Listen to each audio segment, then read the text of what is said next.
In Euphoria, costumes are storytelling weapons. Each character's style is a direct reflection of their journey. There are a lot of videos analysing Maddy Perez's style, but they're either extremely short or only focus on season 2.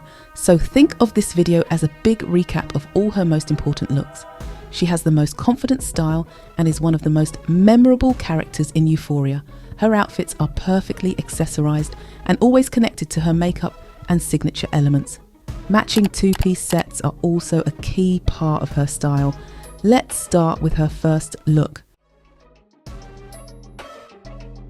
This top with the pink skirt is the first way we see Maddy. She wears this colour because pink represents femininity and fragility, something we later learn is what her boyfriend Nate looks for in a partner. So the first outfit she wears is already calculated and strategic, designed to attract his attention. Also take note of how we first see her in her opening scene. She's standing in front of the mirror, talking about Nate, who is terrible, and she says, "Dang, I literally look disgusting.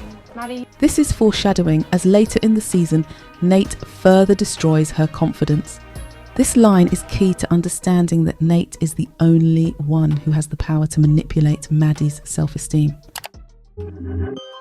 Maddy's most iconic look is from the carnival in episode 4, her purple top with cut-out pants on the sides.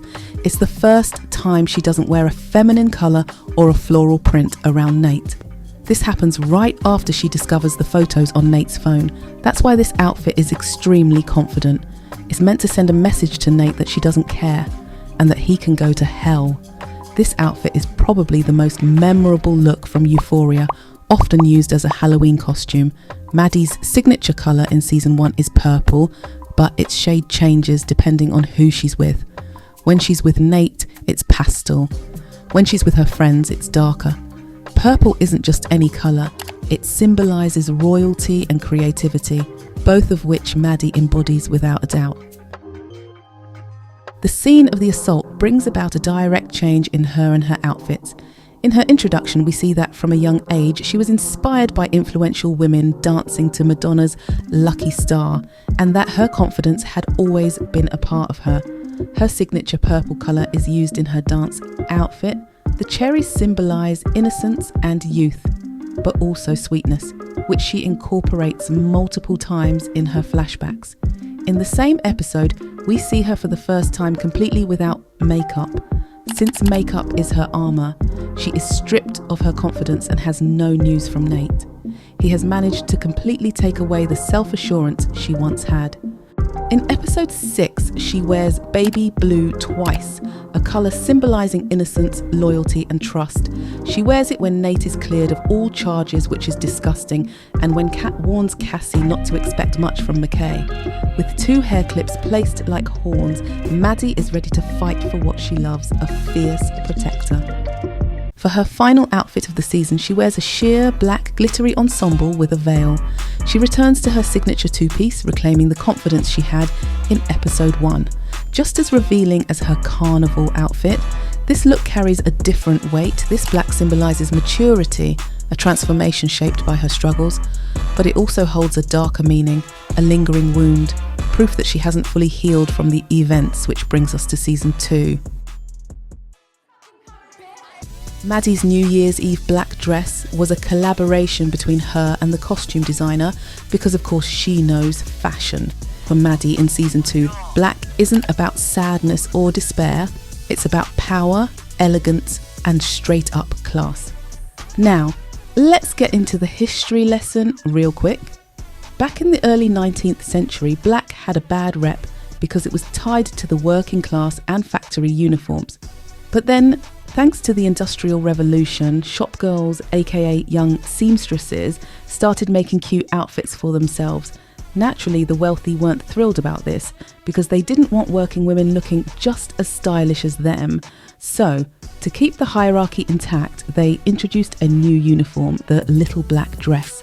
Fast forward to the 1920s and Coco Chanel said, actually, black is the ultimate luxury, dropping the iconic Chanel little black dress, turning it into the new status symbol. The rich basically decided to dress like their maids, just with outrageously expensive jewellery. If you know, you know. Back to Maddy's black dress.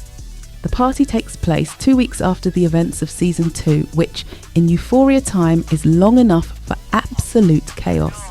Nate and Maddy are still not back together, thank God. She hasn't fully healed from her assault or everything that went down, but she's also not as covered up as she was right after. It's a slow but powerful reclaiming of her confidence without Nate. And honestly, I don't know if this was intentional, but the parallel between Maddy in season 1, all dressed in baby pink trying to get Nate's attention, versus this scene where she doesn't even acknowledge him, obsessed. Without going into details because it's pretty clear, at Samantha's house, Maddy wears a lot of green being the colour of growth and manifestation. She's trying to dress the part, literally embracing a lucky charm. At this point, Maddy's instincts are screaming about Nate and Cassie, but she doesn't have concrete proof. Yet, she heads to the bowling alley in a baby blue top and cowboy jeans, a look that radiates softness and calm, almost like she's trying to convince herself everything is fine. She shares a rare, heartfelt moment with Jules. Seriously, why don't we get more of their friendship? All while wrestling with the question, should she give Nate another chance?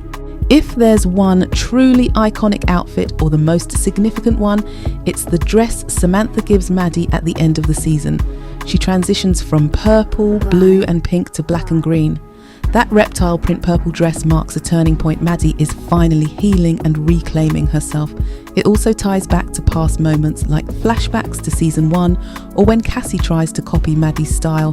Maddy in purple, Cassie in blue. By the way, let me know if you want me to break down another character.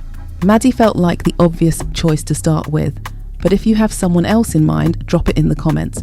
For her final look, she wears a green Jacquemus dress. It makes perfect sense. After fighting Cassie, she has let go of any lingering resentment and is ready to grow from the experience. The idol. We only see her for 5 seconds, but we know Jocelyn is a globally recognised artist with a bright future ahead. I don't think Maddy is at Jocelyn's level of success yet. I see this scene more as her making connections in the industry, possibly to pursue fashion, which honestly seems like the most logical path for her. Season 3. As I'm editing this, we only have one look from her so far, an orange coat with fur-trimmed ends. Fur has symbolised wealth since ancient times, worn mostly by the upper class. Orange represents optimism and energy, making it clear that her future will be filled with success. The season is set 5 years later, and that's about all I know for now. So if you're reading this in 2026 and Maddy doesn't get her happy ending, don't come for me. Thanks for watching. If there is anything you saw that I didn't about some symbolization that I may have missed, tell me in the comments. And if you like this video, tell me who you'd like to see a costume analysis of next. Love you and have a good day or night.